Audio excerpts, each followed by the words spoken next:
Good morning, friends. Welcome to another episode of the Block Thrasher Daily Crypto Update, where I am shattering the complexities of crypto by simplifying things with news, commentary, analysis, and education. My name is Justin Cummins. It is Friday, May 14th. Hey, listen, the market is looking a little bit more pulchritudinous.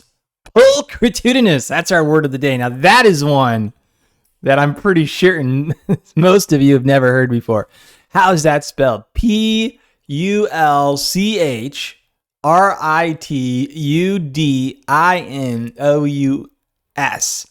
Pulchritudinous.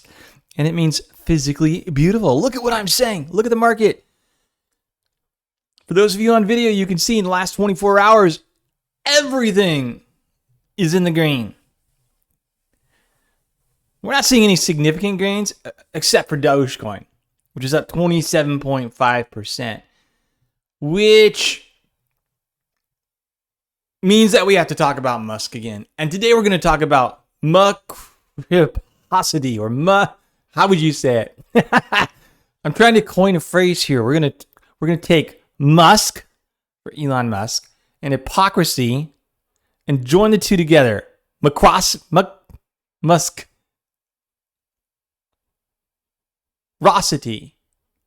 No.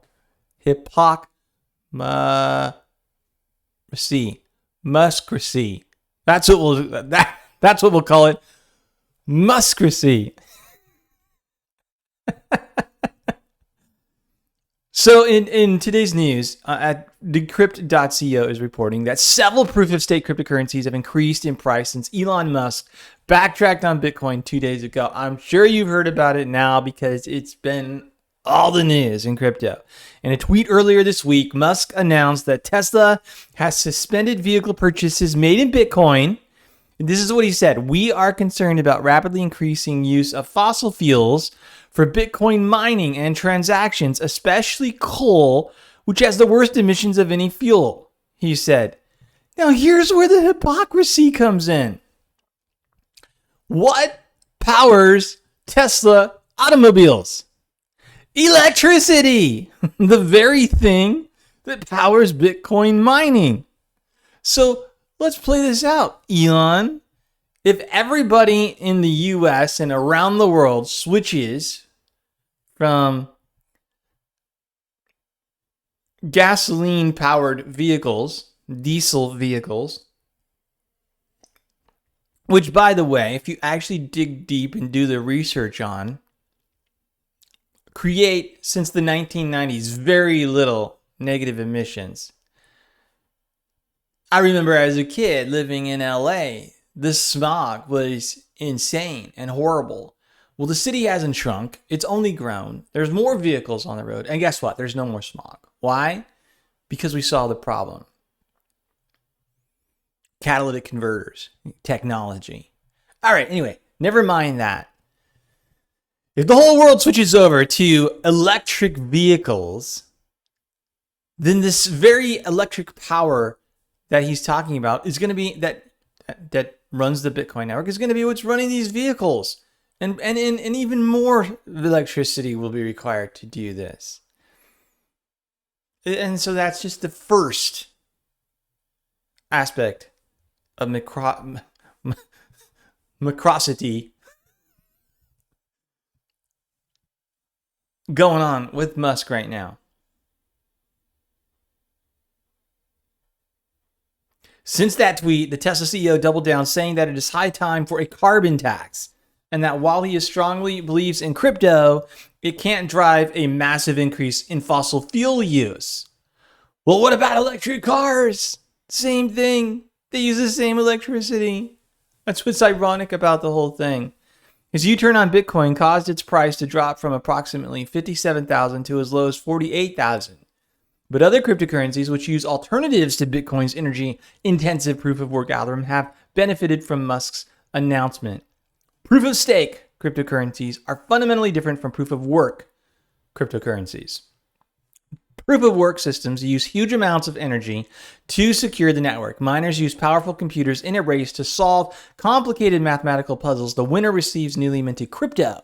By contrast, in a proof of stake system, miners validate transactions based on the amount of coins they hold. The more coins a miner holds, the more likely they are to win the right to validate transactions. Because proof of stake networks do not suck up the immense amount of energy consumed by proof of work networks like Bitcoin network, they are environmentally friendlier. In the wake of Musk's announcement, at least 6 cryptocurrencies have increased in price. Now, here's the thing. Let's talk about proof of work versus proof of stake for a little bit. I do believe that proof of stake is the future.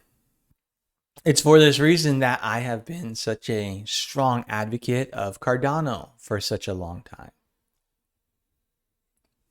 Fully support and am behind and think it's a good idea that Ethereum transfers over to proof of stake. Though I think, as time has shown, it's proving to be far more difficult to make that transition than it is to start fresh with better tech.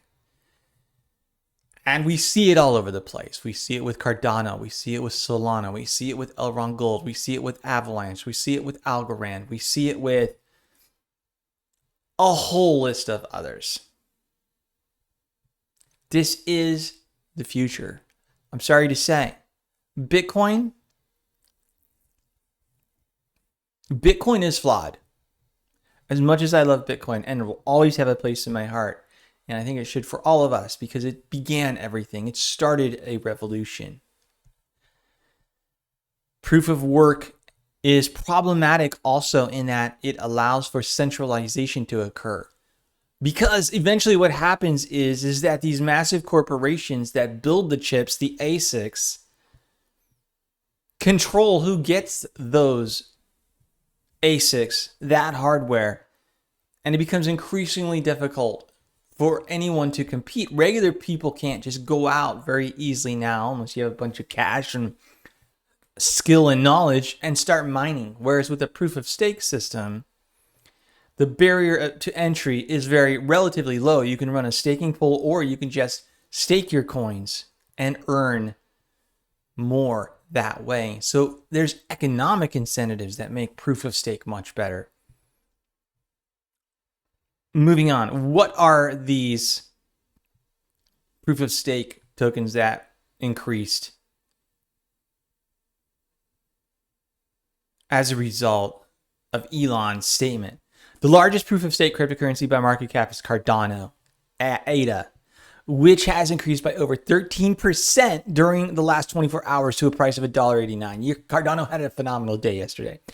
By the way, be sure to tune in tomorrow, because tomorrow I am going to be doing a special episode which is going to be dedicated to covering all of the projects that are coming out on the Cardano ecosystem, many of which are going to have airdrops. You're going to want to listen to that episode. You're going to want to know about these projects. And it's a ton. It's huge. I've already got over 20 and I'm not done. And there's some obscure ones even that I've found that are working toward launching. So be sure to tune back in tomorrow, and I will provide lists to all these projects as well. So you can go check them out for yourself and do your own research. So Cardano saw a massive pump and just sort of stood up yesterday and said, while the rest of the market was tanking as a result, Bitcoin down 10%, the rest of the market down 10, some even more, between 8 and 20%. Cardano rose to all-time highs, stood up and said, not me. I'm not partaking. Another proof of stake cryptocurrency that has increased since Musk's announcement is Polygon Matic, which has a market cap of $7.6 billion. In the last 24 hours, Polygon has increased almost 16% to a price of $1.25. Other cryptocurrencies that use proof of work algorithms, proof of stake algorithms also surge. Typo there. One such example is Stellar XLM, which has a market cap of 16 billion. Hedera Hashgraph, which is very problematic to me because it's totally centralized and it's not open source. It's proprietary technology there, which is no good. While all of these Bitcoin alternatives have increased since Musk announcements, none have surged as much as Clayton, KLAY, which has grown by just under 40% growth. Now, here's the other part of the Muskocrisy. I need to write it down.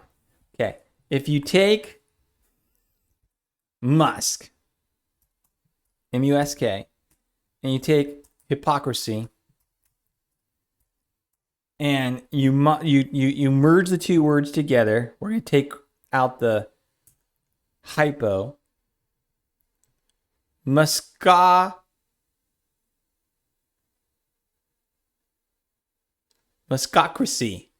That's it. Muskocrisy.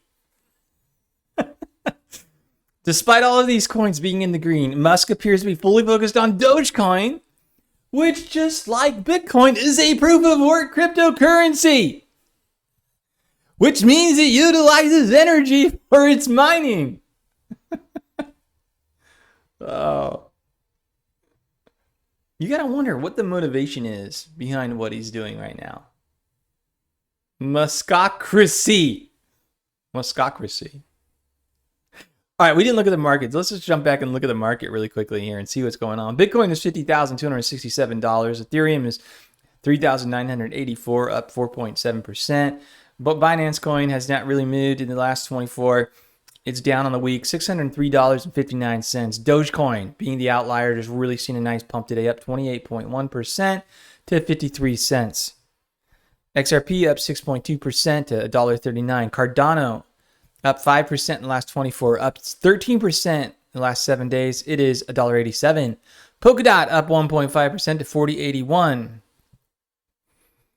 Bitcoin Cash up 2.8% to $1,299. Litecoin up 2.7% to $326. Uniswap is $39, up 3.5%. Chainlink up 4.2% to $45.01. Stellar up 11.8% in the last 24 hours to 66 cents. Ethereum Classic up 16% to $102.57. VeChain up 3.3% to 18 cents. Solana, no movement at all, $42.12. So just again, going back to my plans, tomorrow I'm going to do this special episode where it's going to be all about focusing on the Cardano ecosystem and covering all the projects that are going on there. And there's a couple you definitely, absolutely need to be aware of. Later on, sometime next week, I'm going to do the same with Solana. Then I'll do the same with Polkadot, the Polkadot ecosystem, because these are three platforms that you should be keeping an eye on, and aware of it, especially the Cardano one and then the Solana one as well. As a result of Musk's Muskocrisy, or maybe just market, who knows? Tesla stock is down 36% from its January high, as EU Today reports. Tesla stock 36% down from its January high as firm rejects Bitcoin payments. 36%! Ouch! I think they said something like Musk has now lost $20 billion worth of his value or something to that effect. All right, a couple other news stories before we wrap things up here today. Up to 46 million U.S. retail customers eye crypto as a means of payment. As many as 46 million U.S. consumers will consider using cryptocurrency to make retail purchases, regardless of whether or not they currently own crypto. A joint study by media outlet Payments and Bitcoin payment service BitPay shows. Speaking of BitPay, the city of North Dakota now accepts cryptocurrency for utility payments. The city of Williston of North Dakota has officially started accepting cryptocurrencies like Bitcoin for utility payments via BitPay. Hercules Cummings, finance director for the city of Williston, announced Thursday that the city administration has partnered with crypto payment firm BitPay to start accepting cryptocurrencies like Bitcoin as payment for utility bills. Sweet! All good news. Good news. Crypto adoption marching forward. Never mind you, Elon. Crypto. Marching forward. Cuba. Here's some interesting news coming out of Cuba. The economic situation on the island of Cuba suffered heavy setbacks due to consequences of the COVID-19 pandemic, as did the rest of the world. Due to the consequences of the governmental response to COVID-19 pandemic, to the COVID-1984 pandemic, is what should be stated about that. Moreover, the government implemented crippling sanctions on the residents, which had a catastrophic effect on the local economy. You don't think? As Periodico Cubana reported, Periodico, I would guess is the way you say that, Cubana, reported the president of Cuba, Miguel Diaz-Canel, together with the country's authorities, now plan to face these issues with the help of cryptocurrencies. According to the coverage, Diaz-Canel discussed the possible benefits of crypto adoption in the country. Additionally, he revealed his intentions to keep informing the public about any implementations regarding the matter. However, Diaz-Canel alerted about the ongoing crypto scams on the island, calling them investment pyramid schemes. The president's intentions did not come as a surprise. Last month, the Congress of the Communist Party of Cuba, PCC, put ahead proposals that might contain finding out how digital assets can boost the shattered economy of the country. Back in 2019, the Cuban authorities made a similar announcement on how cryptocurrencies can deal with the country's monetary issues. The Ministry of Economy and Planning then said, quote, "We are considering studying the application of cryptocurrencies in national and international commercial matters. Measures of this type can allow us to move forward. We have to look for alternative means to solve economic problems." There's a similar situation in Kenya. The move of the Cuban government to fight its financial issues with the help of cryptocurrencies is not the only global example. As Crypto Potato previously reported, Kenya's central bank explored the option of using Bitcoin to boost its depreciating shilling. The Kenyan local currency has been on a downward trend for the past few decades and has lost nearly 50% of its value compared to the US dollar since 2010.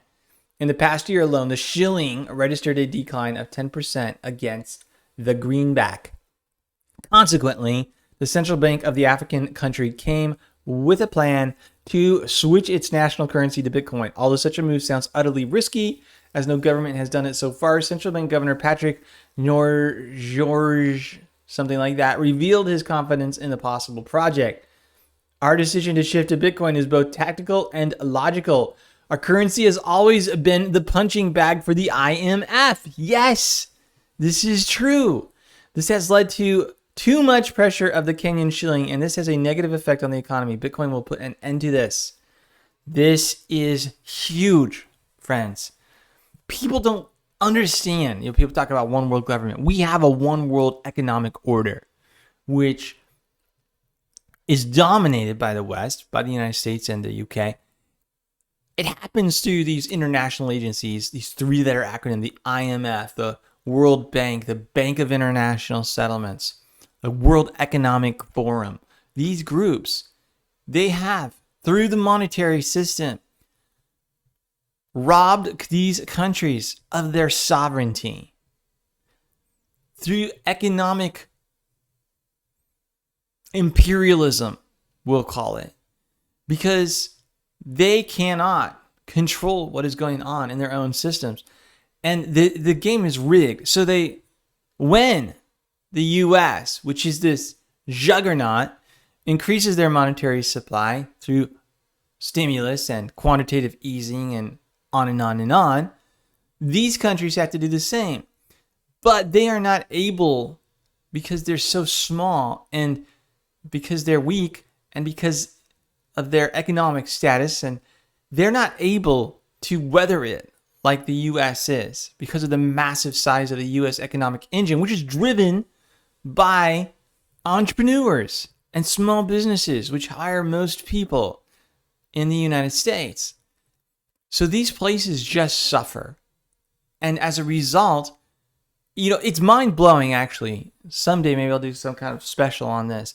But it's actually mind-blowing that the entire world didn't go to war against the United States when Nixon took us off the gold standard and basically reneged on the agreement made at Bretton Woods that the dollar would be redeemable for gold. Because at that point in time, what that did was that created a system then in which we could heavily manipulate global economics through the monetary system, through the dollar, with the dollar. And ever since, countries, the big ones too, the Russias and the Chinas, they know that they're at a disadvantage. And they will be. And this is why eventually the dollar is no longer going to be the reserve currency of the world. History alone proves that. And we're starting to see people like even Druckenmiller, as we read just the other day, talk about how crypto could replace this thing, because these countries don't want that, especially these smaller nations. They don't want to be manipulated in that way and to be controlled. And so here you have Cuba and you have Kenya, both talking about a way out through Bitcoin or through cryptocurrency. It's fascinating. It's something we're going to continue to watch. Okay, friends, I think I'm going to just skip the last segment that I normally have today, which is terminology, because I got a rule. I got this contract I'm working on, and it is just it's just killing me right now. I'll be done with it today, and then I can focus back in more on bringing good content to you guys. And so look forward to that episode tomorrow. Be sure to tune in. I don't normally or always do a podcast on Saturday, but I will this week, and I'm excited about it. It's good stuff. Hope you have a phenomenal Friday. Thank God it's Friday and we're moving on into the weekend, right? It's going to be a good one. It's going to be a great time. All right, love y'all. Appreciate y'all. Have a good day, and I will talk to you tomorrow. Bye now.